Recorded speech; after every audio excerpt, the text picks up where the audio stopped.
This is the Technician Commitment Podcast. A podcast sharing stories, ideas and opportunities from the Technician Commitment community. Driving change together. I'm Charli Corcoran, Lead Animal Care Technician at the Institute of Aquaculture at the University of Stirling. My name is Michael Bayliss. I am the Senior IT and AV Technician within the School of Histories, Languages and Cultures at the University of Liverpool. This podcast is created by the sector for the sector.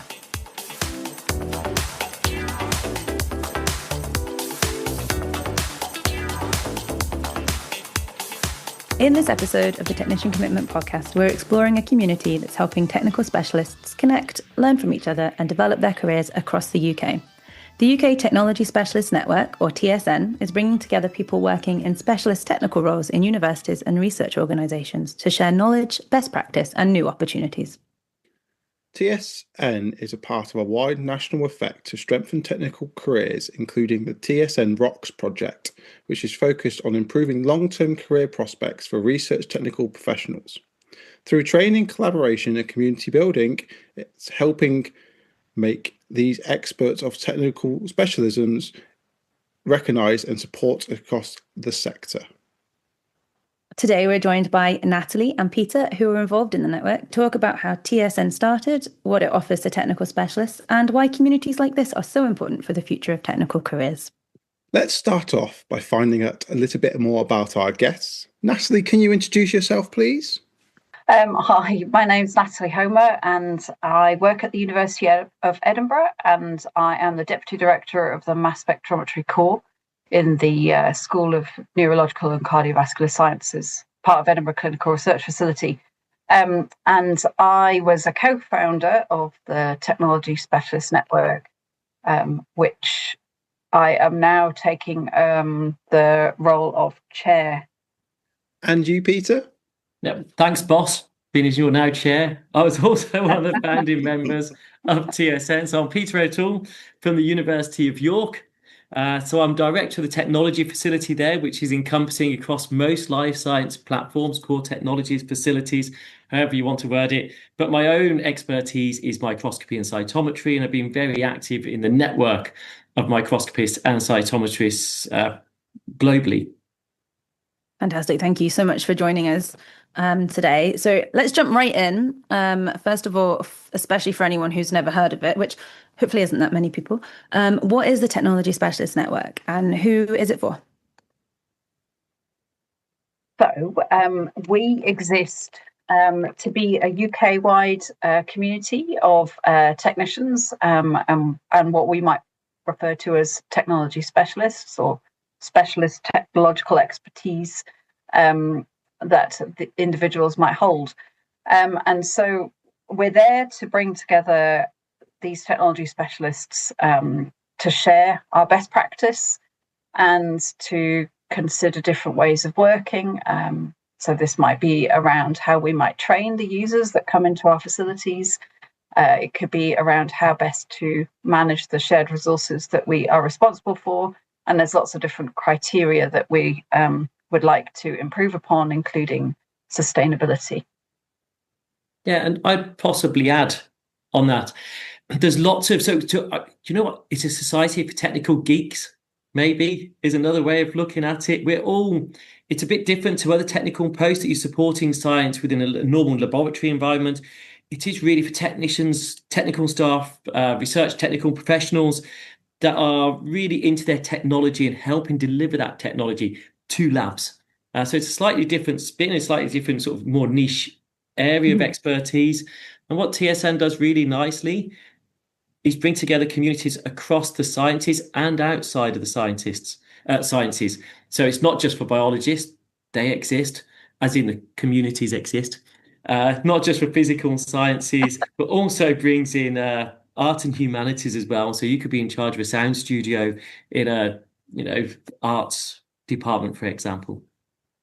So just to take a step back, because there was a lot of terms kind of talked about there, like technology specialists, research technical professionals and technicians. Like the difference between a technician and the technology specialist is more, go on, can you explain that? So how would you know if you were part of this network?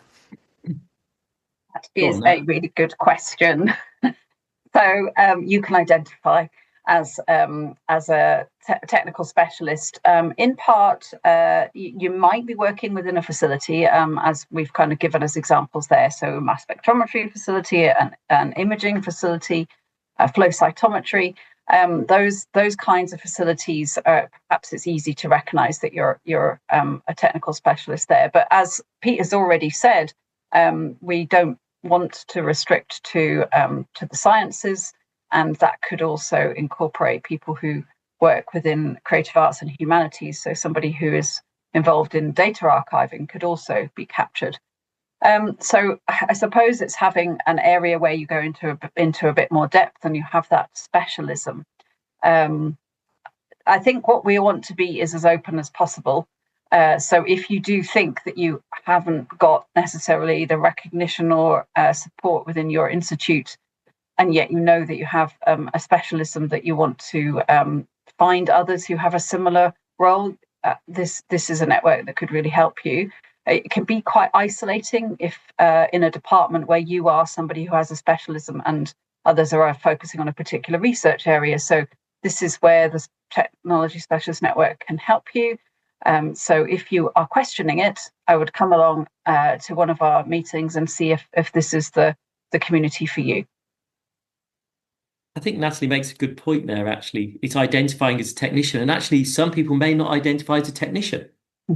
Okay, that can be, or historically can be, quite a divisive term, but it's someone who's taken responsibility for delivering a technology platform or an area of expertise. So, so it may not be that they use the word technician in their role.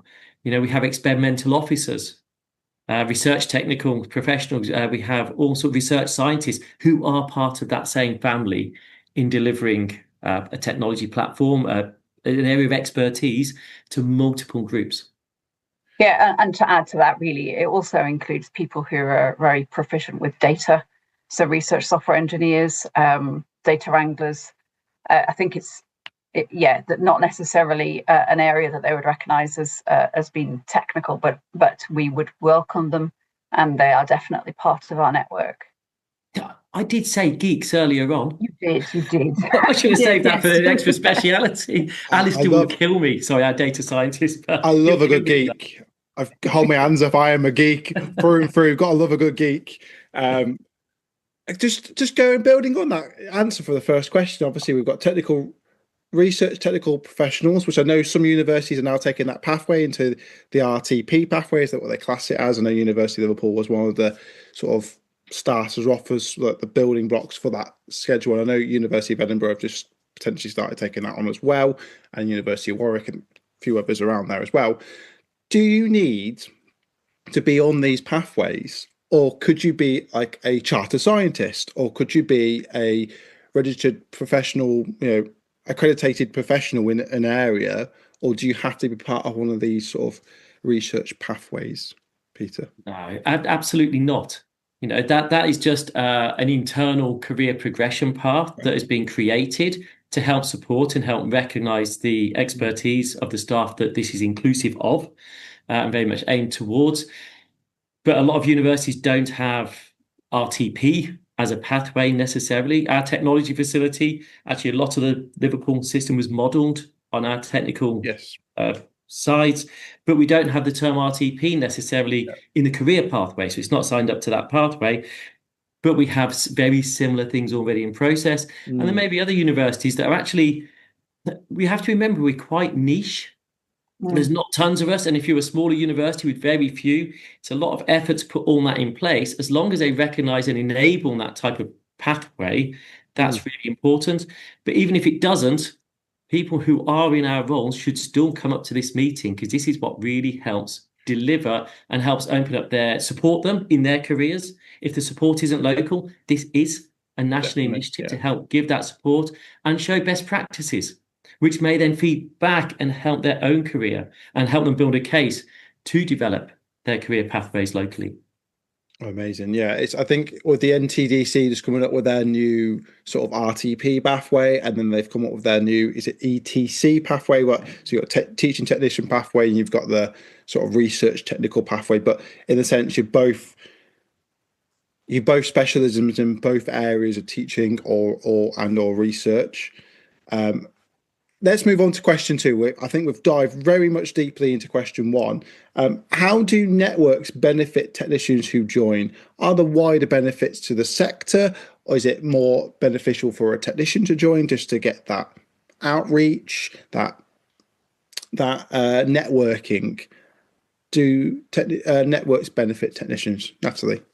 So I think that this leads on actually from the answer that Pete just gave. If you are in a university that is smaller and you are one of those technical specialists and you don't recognise other people in similar roles to you in your institution, this is where joining a network that has a larger group of people in, you are going to find your people, I would say. I think that's really important. And even if your university doesn't do what they are doing, it really helps for you to be able to bring that back to yours. There's a benefit to the kind of outside voice to bring that back into your university and maybe change something and raise recognition for the work that you're doing. I think it's hugely beneficial to be able to connect up to people outside of your working environment. Yeah, that's my point for that. Yeah, and I think there's a lot of technical areas, or a few technical areas, actually not a lot, a few technical areas are already well networked, already sharing best practices. So light microscopy, electron microscopy, flow cytometry, to a degree, some of the other areas, they're really well networked. And they're already establishing a lot of the things that we talk about. But that, we can't be reinventing wheels across all the boards. And what this really enables is everyone to come together with one common voice, because that is much louder talking back to our universities. It's much louder talking back to the funders, much louder talking back to the government to support our careers, the things we need. And actually, the funders, the government are wanting to hear the voice, because actually we have a viewpoint around technology that is really important. The next big breakthrough, the next Nobel Prize isn't going to come through using existing technology. It's most likely to come through new technology and its application. And that's where the technical specialists are needed. Yeah. And we have that viewpoint that not all academics will necessarily have. You have to put that, you can't build something unless you put the factory in place. And we are the factory to enable that. And we're the experts to really support it. Bringing everyone together at one meeting. So we have, I don't think we mentioned actually, did we? We have the RTP, we have a TSN meeting, Technical Specialist Network meeting, which is every year. This will be in April this year in Stratford-upon-Avon.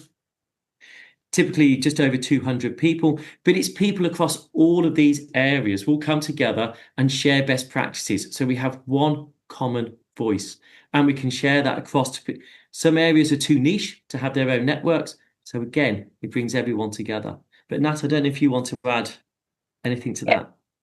Yeah, absolutely, Pete. That was really important. I think the other part that's important around this is it's not necessarily bringing together the technical knowledge that you have for your particular area. This is exactly what you would stick with your research areas for. But this in particular is learning about how to best handle your resources. And what's also really useful is understanding who has what in different parts of the country. If you haven't really understood your regional area, you might encounter somebody there who has a piece of equipment like you, or you might find somebody the opposite end of the country has a piece of equipment like you. So these things are really helpful for your future thoughts about bidding for equipment. It's really helpful to understand what is happening outside of your university. So I think that there's a huge number of benefits to engaging with the network, and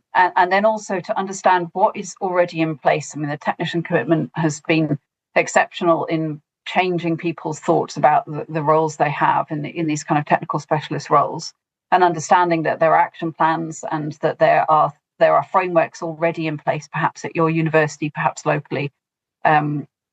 Talking to others will get you to understand what support there is out there for you.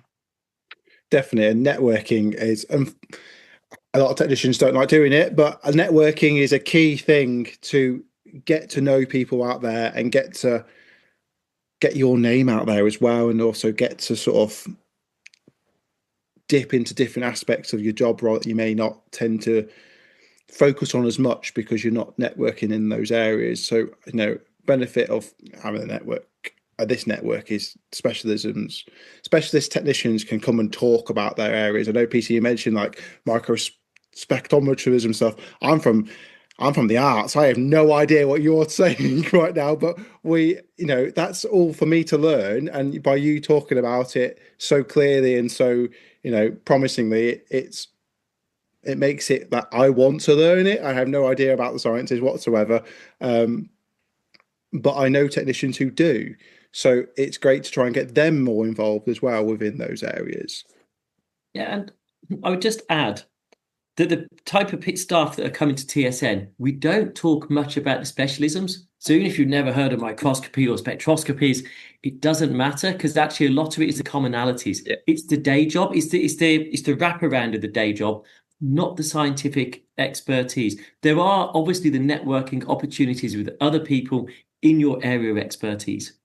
So you may get a couple of people, a few groups doing NMR, or they may be doing electron microscopy, or they may be doing, I don't know, X-ray. I don't know.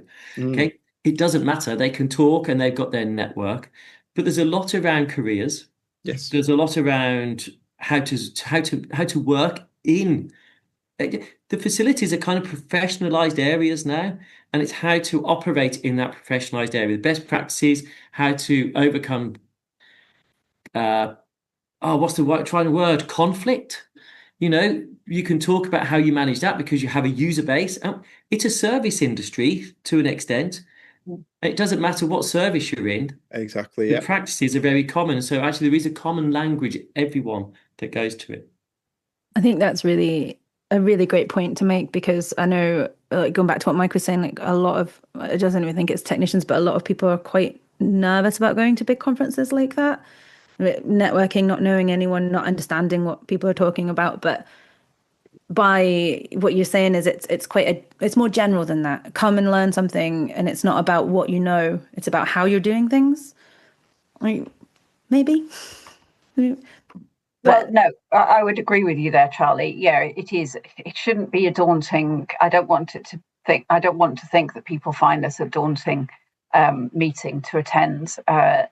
We would like to think that it's a friendly one and that you would learn at it, but that you would find workshops that would suit what you're looking to change or to improve upon for yourself or for your team if you manage a team. So yeah, absolutely. I think there's lots of different things that we discuss across the 2 days of the meeting. Yeah. Absolutely. It sounds fascinating. Does it cost to attend? I guess is a good thing. So there's no registration fee. You would need to be able to get there, but that we've made sure that to remove some of the barriers, that there isn't a registration fee. We have an evening meal which has a minimal cost to pay if you want to attend that. But we are really recognizing that it's not typical that people working within facilities in technical roles would necessarily have funds to be able to attend. And we have made effort to make sure that the meeting does happen in northern and southern and central places, just so that we do capture a slightly different audience at each of these different locations, from Bath to Edinburgh, and as we said, at Stratford-upon-Avon this year. So I think we hope that we've captured a broad range in the time that we've been established. I'm going to ask an off the piece question here, Natalie. As you're going to be the new chair, I don't put you on your toes at the moment. When was the TSN created? How long has it been running for? Yeah, good question. We established it in 2022. And my favourite story around that is that the original idea happened on the banks of the River Thames when we attended a reception at the House of Lords, and that really came about when certainly Alex Sosik and I were talking about how people working within core facilities would benefit from having a networking opportunity in the UK. This in part originated because we have in Europe, the Core Technologies for Life Sciences Association, which Pete and I are both members of. And there also is an alternative or an equivalent, in America called the American Biomolecular Resource Facilities, ABRF. I think I've got the right acronym there. And they were established probably a decade ago, bringing together people who work within core facilities or shared research resources, as they also refer to them. So we recognised that there was a bit of a gap. We had obviously the overarching technician commitment, but technology specialists needed support, we thought, around recognising how we could develop our facilities and also be recognised for the work that we do. Honestly, it's such a great network. It's a great idea. Really. Is there anything else, any exciting upcoming projects or other events that technicians can get involved in? So right now we have the TSN Rocks, which is a grant, £1.8 million. It's EPSRC funded. And this is an initiative that provides access to kind of UK-wide learning and development opportunities across this RTP community. And really it's to facilitate knowledge exchange. And we've got lots of different pots which people can apply to for different things that would advance opportunity for them. So some of the opportunities are an outreach demonstrator fund. And here the idea was to apply for up to £6,000 to develop outreach exhibits. It's a really important part of research grants, that you would be able to reach out to the public to let them know what the research that you're engaging in is about. And so this fund is there to engage with those audiences and to raise awareness in particular of these RTP careers, these technical specialist careers. These are careers that we want to be proud of and to talk about. So that is one of the funds that you can apply for. And another one that has been incredibly popular is funding undergraduate summer placements that are typically held within a core facility or a facility of some kind. These are open, and they allow undergraduates to come to UK universities and gain hands-on experience during that summer period, something really important for a kind of onward career opportunity for those undergraduate students. And it's not restricted to students within your university necessarily. So it does give quite a lot of flexibility and opportunity to people maybe coming back for the summer. Just because this is probably a really stupid question and just my understanding, there's summer placements that undergraduates, it's technicians or technical professionals applying to TSN Rocks for money to support the undergraduate placements. It's not the undergraduates applying to TSN Rocks. Is that? Yeah, it's technical staff applying to host a summer student. And I would add there's another bit here in that they are then assessed by a grant panel, because there's lots come in to make sure they're all judged. And that grant panel is also made up of technical specialists. And that's a really good stepping stone to build their CV up and to be on their first grant panel. Because now, if you think about the EPSRC, BBSRC, MRC, so these are our governmental funders, a lot of the equipment panels and also technical development ones have technical professionals on those panels. So this gives them a stepping stone into getting familiar with what the type of things you have to do on a grant panel. And again, for the CV to show you are doing it and assessing it, and then you help become critical, and then you can write better proposals yourself, which may be to those bigger panels also. But yeah, so it's definitely the technical professionals all round applying for it, delivering it, and even assessing it. One of the really cool things about the summer studentships is in technical positions, it's quite hard to do your own research or to develop a pipeline or find the ability, the time, the bandwidth, the prioritization to do something. And actually the summer students can be a really good way to enable you to start to foster that sort of work and that pipeline within a lab. Although it is really to show the summer student the technical world, the technical sphere, and that may be a career path for them. it also enables you to do some pilot work in the background. It just gives you a bit more resource to do a bit more stuff that you wouldn't otherwise be able to do. I think I was fortunate to have one of the first ones. So Deb's, she was a second year undergraduate, coming on second year PhD in her outputs. Quite amazing stuff. And actually, for a day job, I can't remember being so excited coming into work than when I had Deb's, Hermione, and Cleo working in the lab as summer students across 3 different things. They were so enthusiastic that actually it was just super exciting time. So it is really well worth looking at those studentships. And even if it's not TSN, there's lots of other summer studentship availabilities. There's generation research across some of the northern universities, and there's similar things happening elsewhere in the UK now. So actually, don't just think because you're a technical member of the academic world that you can't do these things. You really can. Those opportunities are really opening up now. I can't echo that anymore. What am I trying to say? I agree. We had summer students a few years in a row, and we managed to get pilot studies done that we just wouldn't have had time to do. And it's so good to have new people in the lab, and yeah, it's really great as a technician to have that experience. And they're buzzing around all the rest of the technical staff as well that are around it. So they become a team player. They get an idea of the service side of it and how it is to be part of a team. And again, it really helps their CVs. The successes of those students have been really phenomenal.